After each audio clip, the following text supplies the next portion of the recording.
সকালের ব্রেকফাস্ট বা দুপুরের লাঞ্চ কিংবা রাত্রের ডিনার যে কোনো সময়ের জন্যই হেলদি টেস্টি রেসিপিটা আপনারা যে কেউ বানিয়ে নিতে পারেন খুব চটজলদি। রেসিপিটা বানাতে খুব কম টাইম লাগবে, তবে সবজিগুলো কাটতে একটু বেশি টাইম লাগবে। একটু শৌখিনভাবে সবজিগুলো আগে কেটে ফেলতে হবে। সবজির মধ্যে আমি নিয়েছিলাম কিছুটা গাজর, লাউ আর বিনস। তোমাদের পছন্দ মতো তোমরা আরও অনেক কিছু সবজি ব্যবহার করতে পারো। আর সাথে ছিল পনির আর সয়াবিন।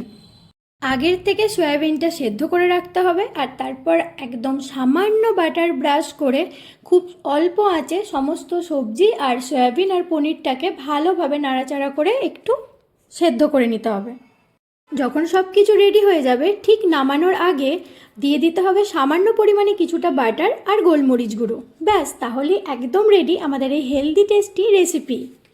যারা লাউ খেতে একদম পছন্দ করো না বা লাউয়ের গন্ধটা যাদের ভালো লাগে না, তারাও নিশ্চিন্তে এই রেসিপিটা ট্রাই করতে পারো, কারণ এর মধ্যে লাউয়ের কোনো গন্ধ থাকে না। আর যারা ডায়েট করো তারা তো সবাই জানো রোগা হওয়ার জন্য লাউ আমাদের শরীরে কতটা উপকারী। তো লাউয়ের আরেকটা রেসিপি নিয়ে খুব তাড়াতাড়ি আসছে।